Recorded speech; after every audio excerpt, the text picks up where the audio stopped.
Daniel, nos últimos dias o volume de chuva tem assustado os gaúchos. A gente sabe que estamos no período de laninha, período de verão, essa denominação, esse fenômeno que assombra principalmente os produtores rurais aqui do Rio Grande do Sul desde o ano de 2020 e ele se repetiu agora para o início do ano de 2021.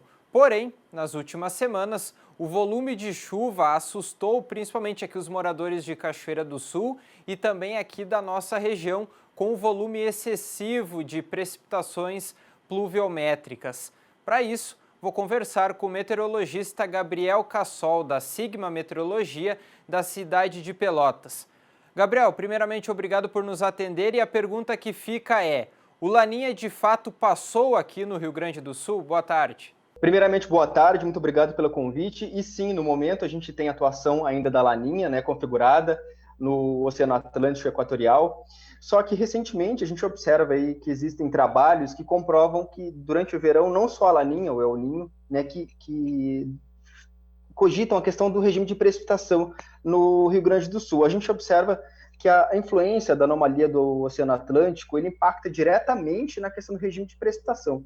E ao longo, né, desde o final de dezembro, ao longo do mês de janeiro, a gente observou esse comportamento de uma anomalia muito mais quente do Oceano Atlântico, que regiu essa questão das precipitações mais acima da média.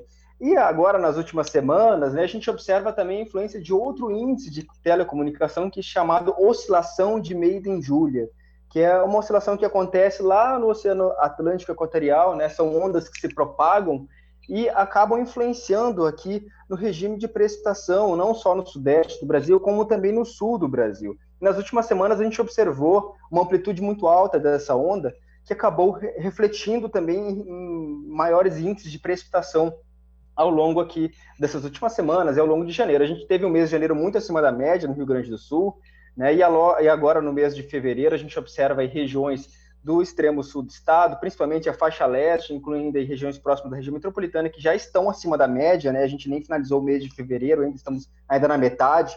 Então, a condição é que daqui a partir de em diante, né, a gente, até o final do mês de fevereiro, a gente ainda pode ter novos eventos de chuva um pouco mais volumosos, né, que venham trazer impactos, né, em regimes, em centros mais urbanos. Então, é uma característica típica da época do verão, né? Às vezes muitas pessoas perguntam se a gente consegue prever aonde que essa chuva mais volumosa vai cair. É uma coisa muito complicada no verão, justamente por causa disso. Né? São chuvas muito isoladas, né? E é muito complicado de prognosticar isso.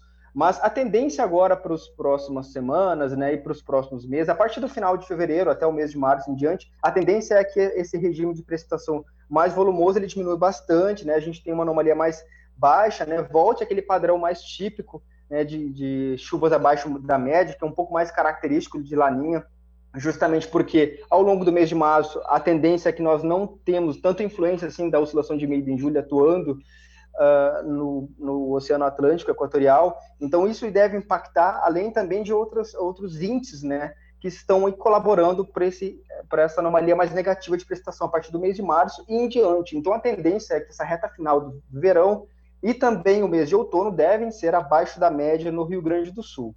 A gente começa o mês de janeiro com escassez de chuva. E a partir da segunda quinzena e entrando agora para o mês de fevereiro, a questão se modifica e aí vem o excesso de chuva. Como entender essa questão do Laninha, que é um fenômeno de seca e em alguns períodos um excesso de chuva que parece que a gente está entrando no El Ninho, que é o fenômeno contrário ao Laninha? Exato. É uma pergunta muito boa e a questão disso, a gente consegue explicar isso por alguns índices, né? Por exemplo, ali no começo de janeiro a gente tinha atuação ainda de uma região do Ninho 1+2, que fica ali na costa do Peru, que ela estava bem abaixo da média, né? A anomalia estava bem negativa, bem padrão de Laninha. Só que ao longo do mês de janeiro a gente observou uma evolução de uma temperatura da superfície do mar mais positiva sobre essa região da costa do Peru.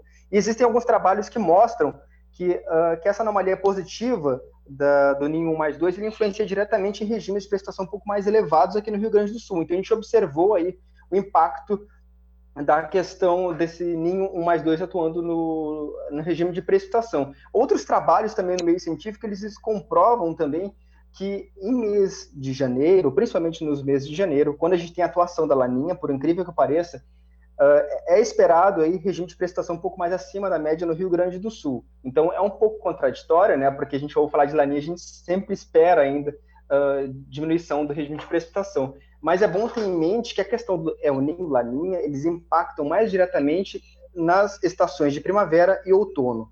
Né? E no verão e no inverno, a gente observa outros índices, né, que comandam a questão do regime de precipitação, principalmente essa questão da anomalia do Oceano Atlântico aqui na costa do Brasil. Né? Então a gente observou ao longo do mês de janeiro essa evolução de um dipolo presente na região do Atlântico, que impactou diretamente aí, né, esse regime de precipitação mais acima da média aqui no Rio Grande do Sul.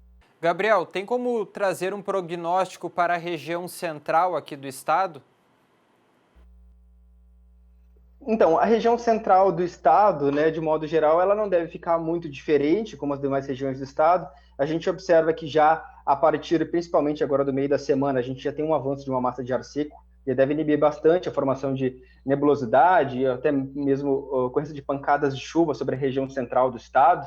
Né? E essa massa de ar seco ela deve persistir aí ao longo aí do meio para o final de fevereiro. A gente deve ter intercalado isso algumas pancadas típicas de verão, justamente porque às vezes a gente tem influência aí de entrada de umidade sobre o estado. Então todo esse calor presente agora no verão, quando a gente tem algum pouco de umidade já presente no ar, a gente tem a formação dessas nuvens de chuva. Né? Então a gente deve ter aí um quadro típico de verão, né? Pancadas principalmente durante o período da tarde e à noite, e ao longo aí do mês de março a tendência é que fiquem aí próximo até mesmo abaixo da média esperado, regime de precipitação sobre a região central do estado ao longo do mês de março, né? E o outono como um todo, a tendência é que de modo geral o Rio Grande do Sul fique abaixo da média.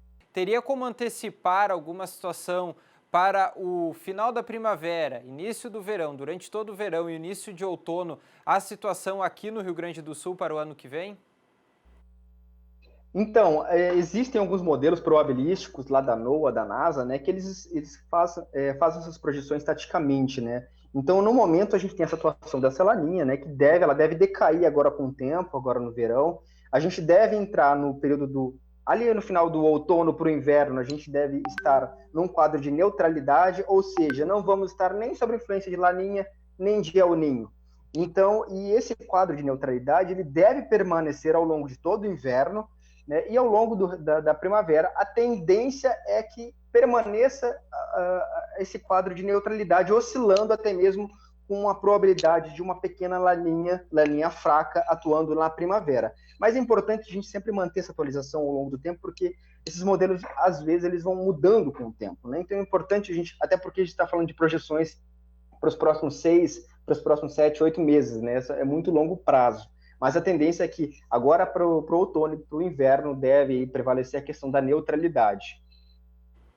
Tá certo, Gabriel. Obrigado por nos atender e passar essas atualizações importantes, principalmente para quem necessita da condição do tempo. Muito obrigado pelo convite. Estamos abertos aí para as próximas vezes e pode contar com a gente. Um grande abraço a todos e muito obrigado.